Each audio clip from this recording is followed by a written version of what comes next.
Hey there, and welcome to That News You Care About, a weekly video game news show from the folks over at That Nerdy Site. Today is Tuesday, May 3rd of 2022, and I am one of your hosts, Logan Wilkinson, and joining me this week is my Phoenix son, Trevor Starkey. Hello. How you doing, Trev? Doing all right. Just hanging in there. How about you? Doing good. It's a nice little Tuesday in May here. Got a new phone. That's exciting. We just did TSA pre-check together here before we started recording. It's an exciting time. We're getting to kind of my favorite time of the year, right? It's kind of the summer season here. But alas, we are not talking about summer or seasons. Instead, Trev, what are we talking about today? We were talking about the big acquisition, the latest acquisition from the Embracer Group, formerly THQ Nordic, as they just continue to gobble up everybody they can. This time around, acquiring Eidos, Crystal Dynamics, and Square Enix Montreal from Square Enix, which this broke. I want to say broke a couple nights, broke basically like early hours in the morning. I saw it before going to bed a couple days ago, and then it was like what all the internet was talking about the next day. Yeah, it is. We're in the season of acquisitions. People buying everything. Maybe Twitter, maybe not Twitter. Depends on the day whether or not Elon's going to pull a trigger on that one. But yeah, this is the latest one in the gaming sphere, and just so out of the blue. I feel like this one seems so random. Yet also so on point for, like you said, them kind of just gobbling up everything and having all these properties and IPs to do who knows what with. In lieu of the usual, I think, kind of broad initial reaction to this, I kind of want to dive into some of the more detailed questions in terms of like some of the things we found out about certain properties or certain gaming things. Obviously, I want to start with, we got to talk about it before the recording, the Tomb Raider news of just how successful those kind of trilogy of games had been, despite still being a disappointment. Where do you kind of come when you kind of saw the news of just how well those games had performed commercially, while still being viewed as a disappointment to Square Enix? I mean, I feel like that wasn't particularly news to me. Like, I probably didn't know exact numbers, but like that has been the narrative around Square Enix stuff for Square Enix Western games for quite a while now. Of like, game does great numbers, but like we'd see Kotaku reports or something saying like fell below expectations. It's not GTA 5. Right? Yeah. And it has just been kind of the norm of like they are failing miserably at providing appropriate expectations for a lot of these games sales. Like even Guardians of the Galaxy was last year was like wildly over projected, and it ended up like performing better than a lot of the pundits certainly expected it to do, but still like I think it ended up being basically like right on the cusp of successful for them last year. And that was like in large part because it had like runaway good word of mouth. Versus obviously like Avengers was another big kind of miss, but wildly over projected. The Tomb Raider ones. I mean, even going back to before Square Enix started getting rid of like Hitman to IO Interactive, like that was another one that like was doing crazy good numbers, but like the reports would come out like underperformed or below expectations. And so well critically as well, right? Same with like Deus Ex, the last couple Deus Ex games. It was like Deus Ex selling like crazy, and those reports of like underperformed. It's like, what did you think this was going to do? Why did you think this was going to do crazy? Like none of your games do those numbers. Why did you think it was going to do these wild, astronomical numbers? I think Tomb Raider was like, we've been hearing it probably the longest for Tomb Raider just because of like going back to the reboot that was like wildly, like successful in sales and in critical acclaim and stuff. But even then it was like, well, it's not doing like Red Dead numbers, so yeah, it's a disappointment to us. Or as you said, like, it's not doing Grand Theft Auto numbers, so it's a disappointment. It's like, only Grand Theft Auto does Grand Theft Auto numbers. Yeah. What did you think was going to happen? Um, yeah. Especially in the case of Tomb Raider for me, and this is maybe why I found it so surprising, right? Where like, those 3 games averaged what it would have been roughly like 11 million units a game. I mean, that like I think it's like 34 million total for the 3, right? And those are great numbers, I would argue, for those kind of games, right? Like a single player focused narrative adventure game selling like basically like averaging like 11 million each essentially for the 3. Those are fantastic numbers. The fact that they thought they were going to do better than that, especially when the second one essentially was exclusive to a console, right? In all, intents and purposes here, like, just, I think, shows such a huge strategic failure in their kind of management and expectations for those games, right? Like, you so often say, and it's one of my favorite things now, of like, crunch is just bad management, right? At the end of the day, like, it is just bad project management. It is bad planning. And this seems so much the same problem, right? Like, it just seems like such a gross failure of any sort of realistic understanding of the game space and what a successful to a very successful game would be, right? Because I would argue those are very successful numbers. And the fact they still, never really understood what they were getting out of these games, to say nothing of like, the Deus Ex, the Hitman games, all these kind of things. Like, they have so many great IPs and they just sort of mismanaged kind of all of them, right? And even like stuff like Guardians, right? Like, and it's such a shame too, because I feel like Avengers is probably like the worst critically received game they've had in like the last like 6 or 7 years, it feels like. And even that is still like, I would say, pretty well received, right? Like, they don't make really bad video games. They make good video games to great video games, and that are constantly kind of, I think, done wrong by the internal expectations of what those games can achieve, which are never really realistic expectations to begin with. Yeah, I think that's largely the problem that we've seen here, kind of on Yeah. like just for a long time for the kind of the Western developers on the Square Enix side is just a poor understanding of the market of those games, and then and also therefore the budgeting of those games. Like, if you're not if that's what you're expecting, like, yeah, I guess it makes sense that you're throwing that much money at those games.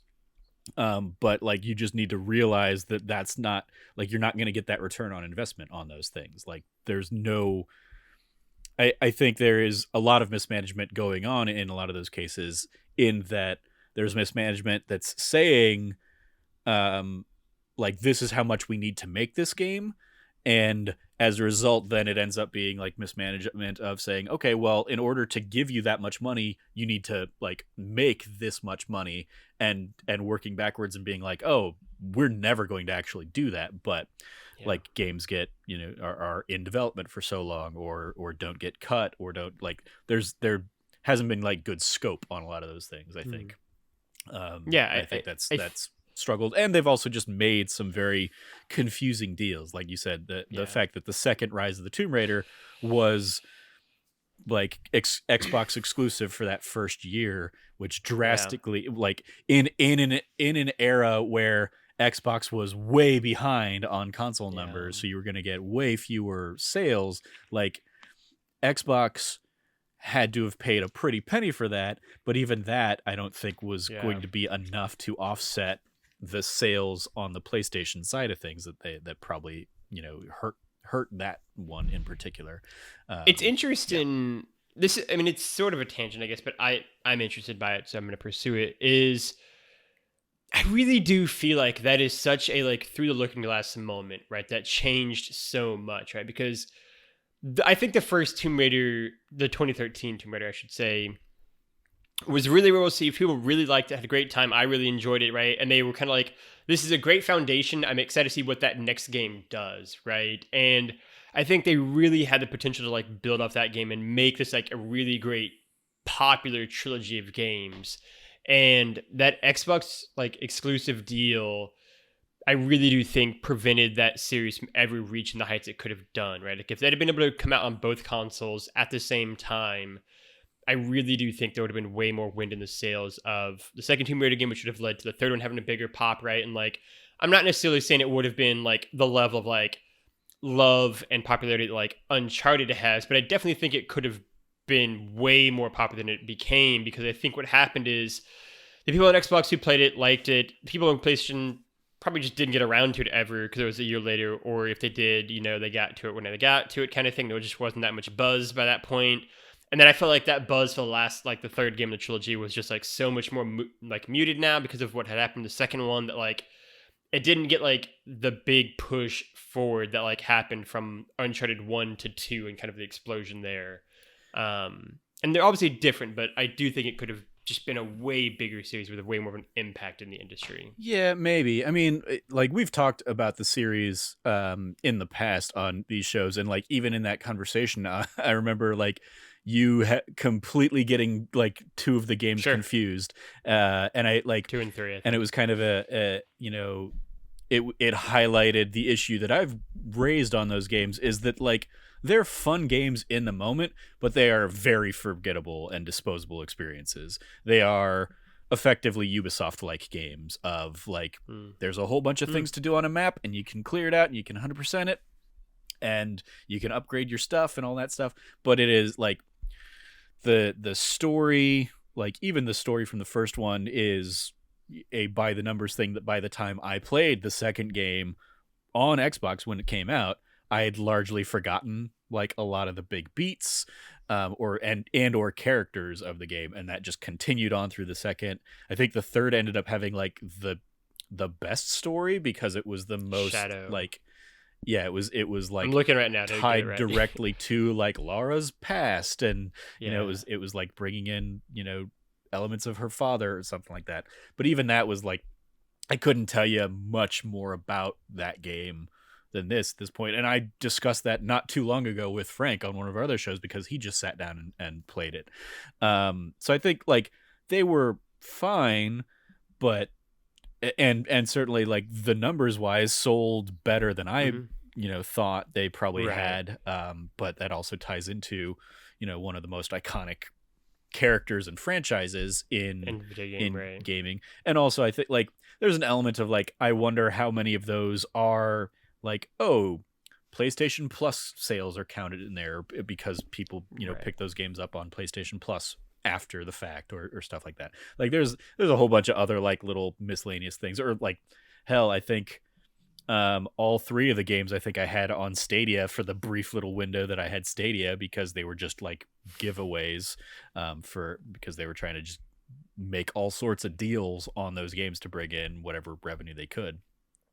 But yeah, like the games themselves, I think they didn't set the world on fire. I think they did a better thing for the IP than anything, of like reinvigorating the IP, leading to a movie that ultimately that didn't really go anywhere either, it seems.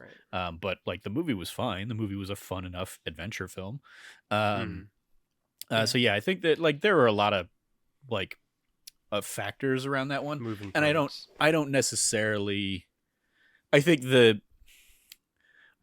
story would have probably been the same even if it had come to PlayStation that it with like day and date that second game. I think it would have been and also ran in Game of the Year stuff just like it was on Xbox. More people might have checked it out, but I don't think it would have drastically like spun the narrative of like, oh, this is like a really stellar series that people should be playing. I mean, like obviously one of the biggest aspects of it is like Nicole Tan worked on it, and Greg like played that game and cited it when he was doing his Game Awards speech. And I think like that was probably the most highlight that game got. Period. So yeah, I don't know.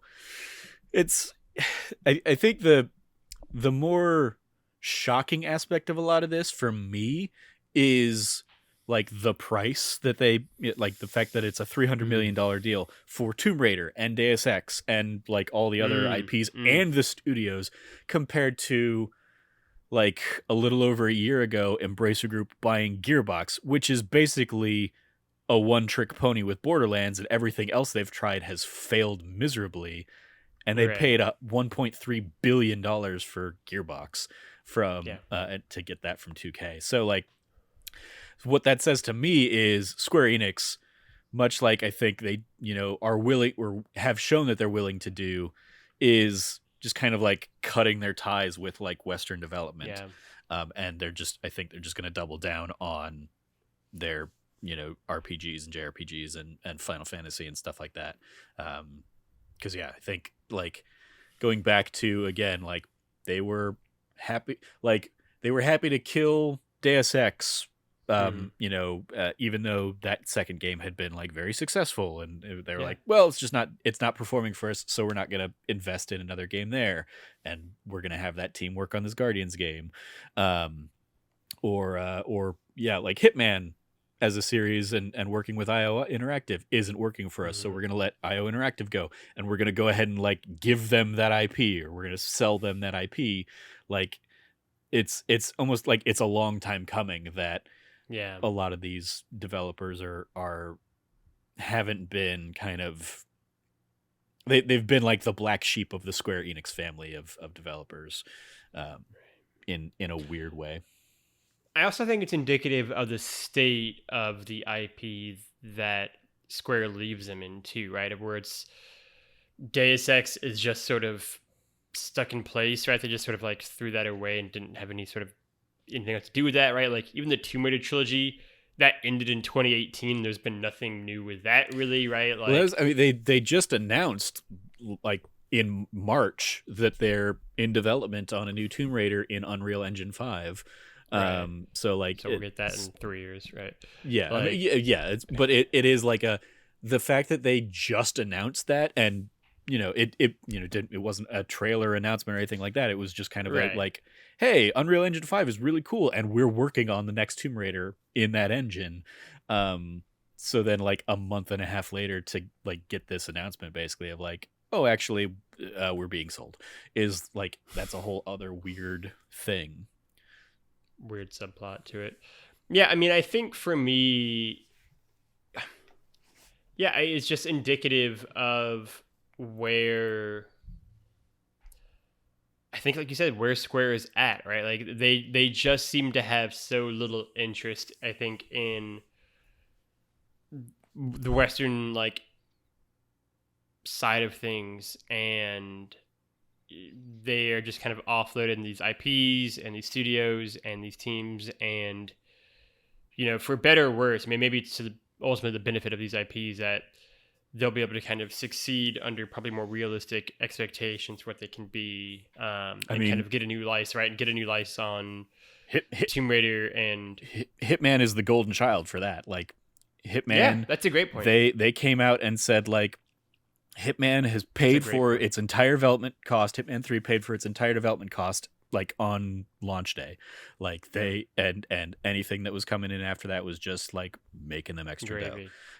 That's a great point. They did something right there, or like they like with me or you, like enough people had heard such good things about those games that like we came to it late, and we were like, oh, and you're letting us play them all in one launcher? Cool, yeah, I'll go ahead and like buy the first 2 games as well, so I can play everything there in Hitman 3.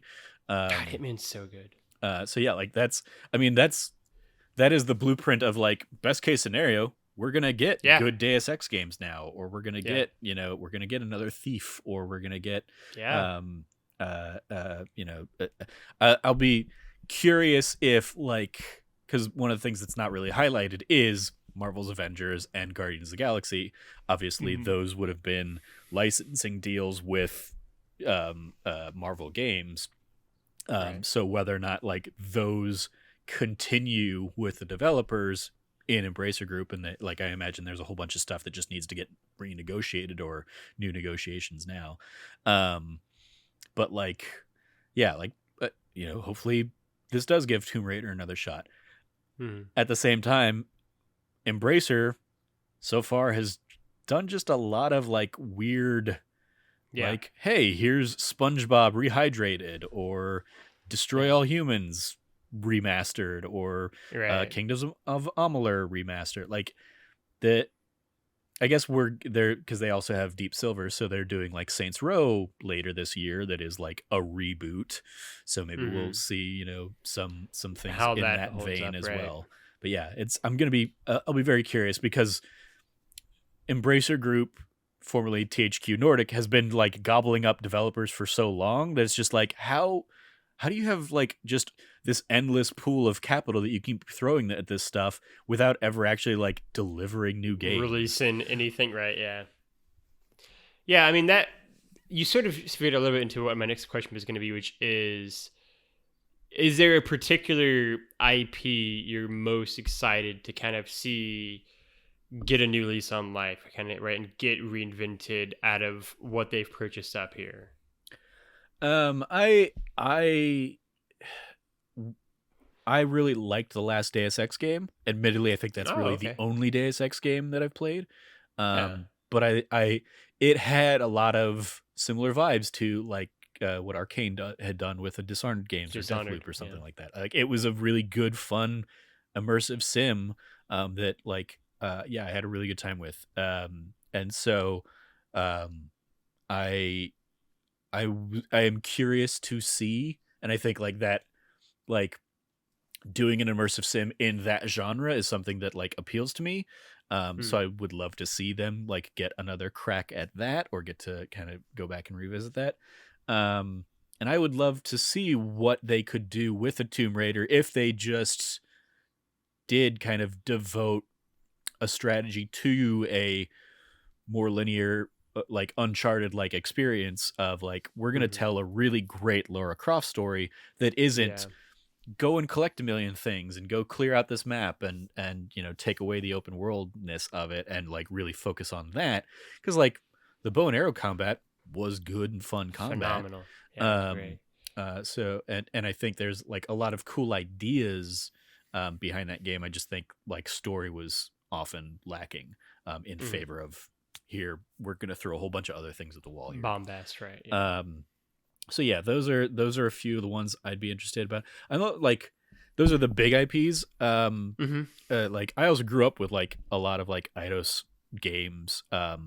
And like I remember like when Square Enix bought Eidos. So I'm curious. Like I would be curious what other like I've not looked through like the full breadth of what IPs are included in there, but I think there could be Hmm. some cool, oddball ones that could come back.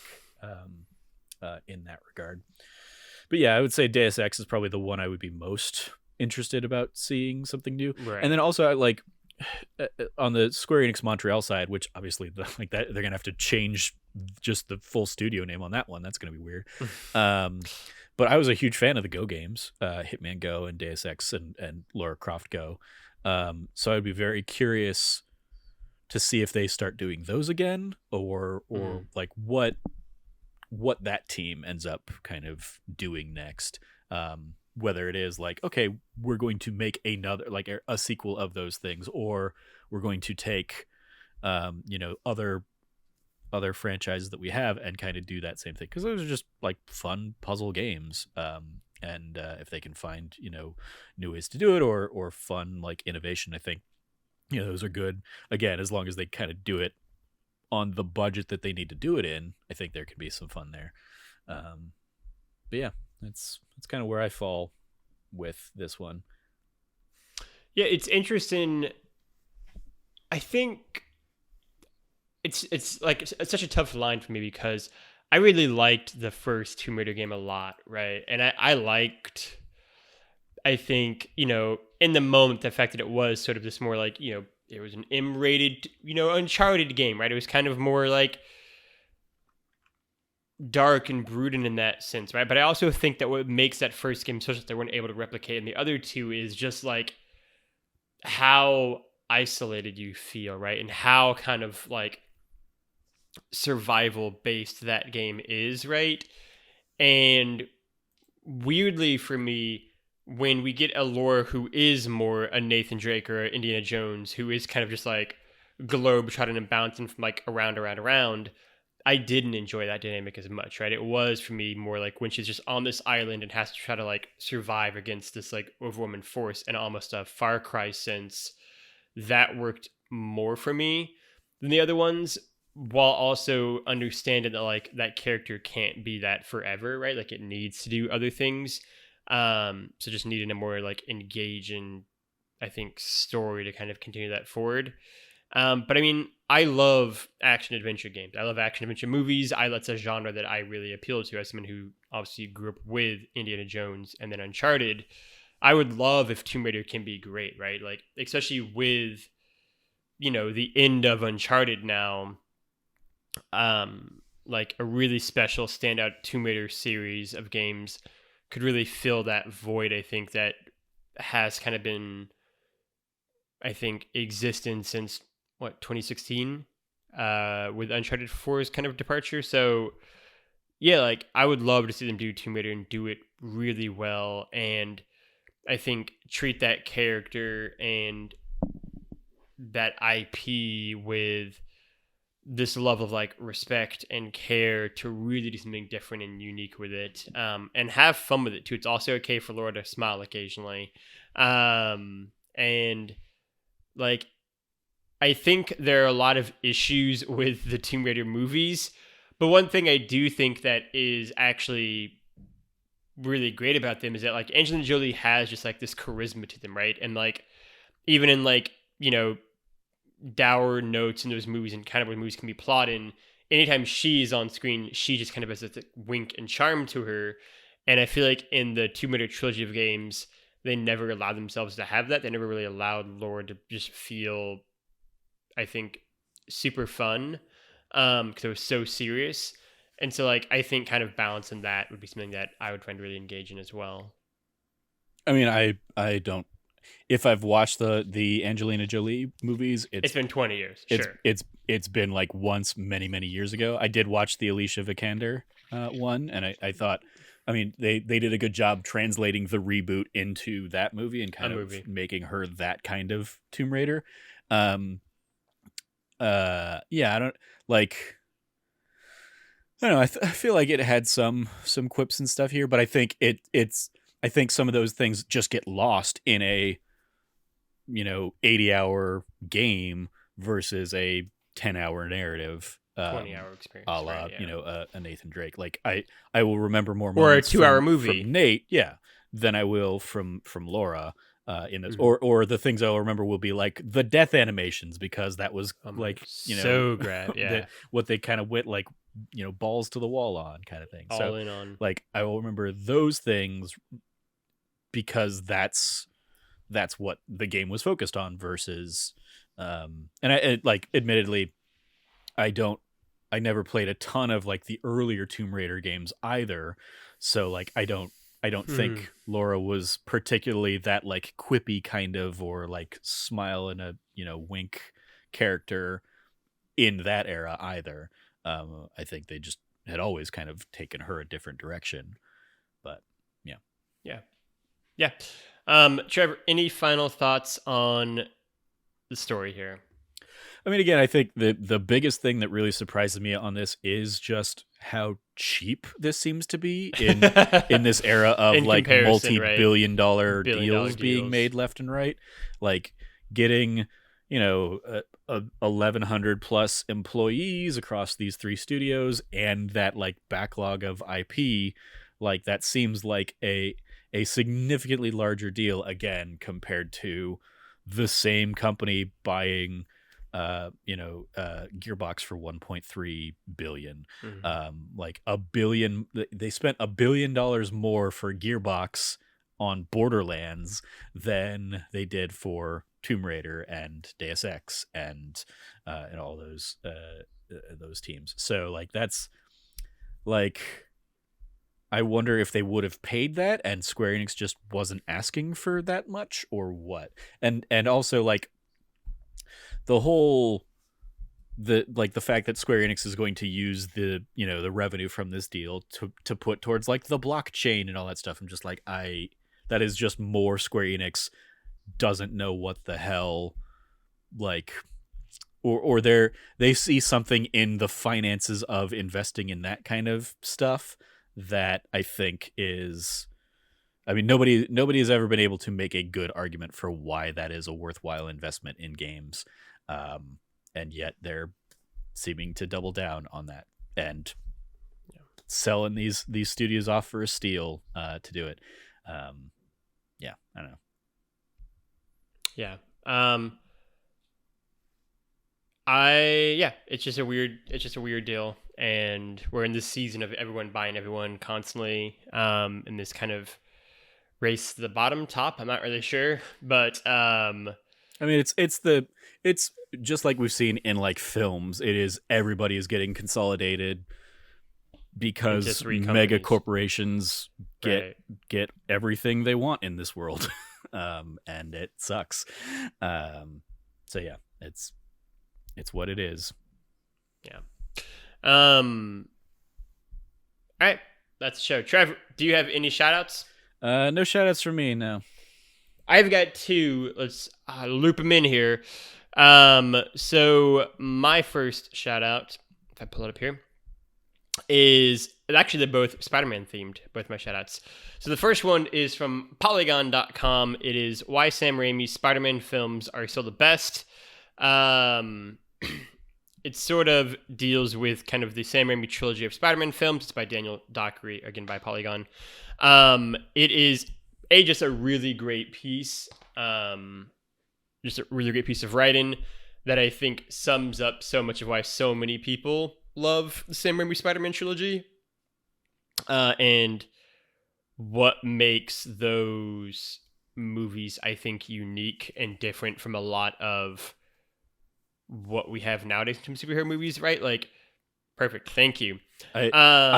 You included that one. I don't know what your other one is going to be, but I'm very much on the, like, I disagree with a lot of that, and I do not like Sam Raimi stuff in general. And so I was like, I pulled those out of like realizing, hey, even, dumb Trevor from the early 2000s didn't bother buying the DVD for Spider-Man 3 because I only have the first two here. And yeah, I was like, all right, maybe I'll give these another watch this week. So I pulled them down, but I'm just like, I don't think those movies hold up very well.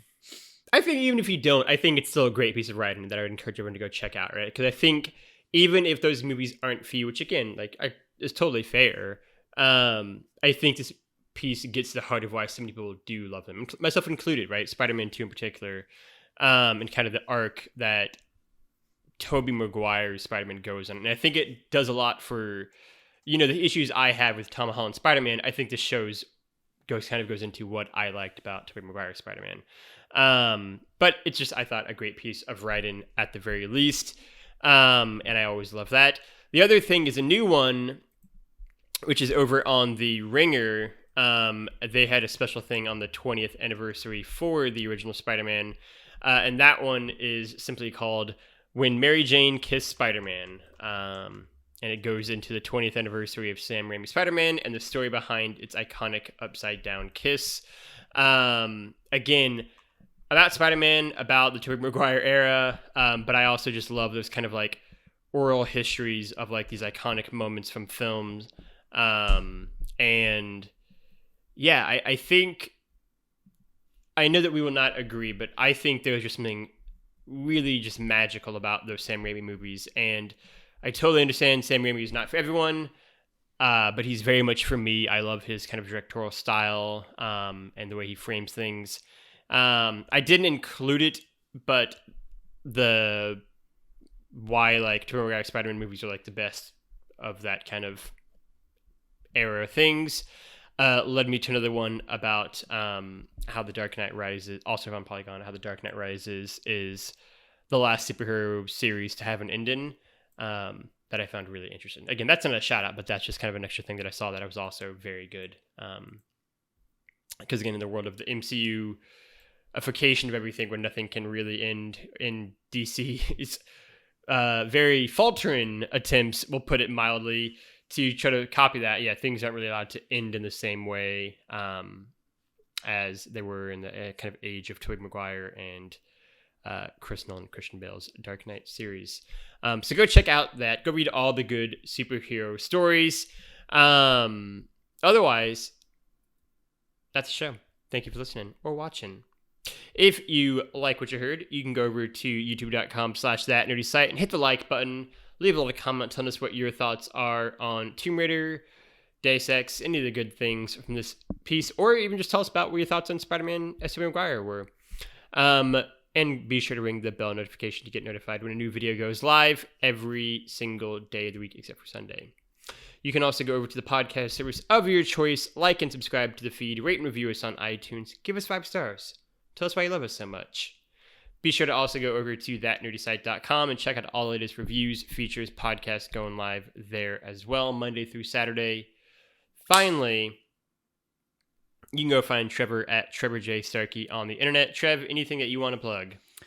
I will plug That D Plus show. We are done with our Pixar month, but if you want to go catch any of those Pixar episodes, you can go do that on That D Plus show. And this month, we're wrapping up Moon Knight this week. Next week will be a Star Wars themed thing in honor of May the 4th this week to see like if they release anything special May the 4th wise, that's what the episode will be. If not, I'll do like Star Wars Rebels or something. Then we have Chip and Dale Rescue Rangers, and then we're gonna wrap up the month with the Obi-Wan Kenobi episode, first episode. So stay tuned for all of that over on That D Plus show. You can go find me at LeftyLogie, at LeftyLoggy, LOGGY. I will echo that shout out. It's a great shout.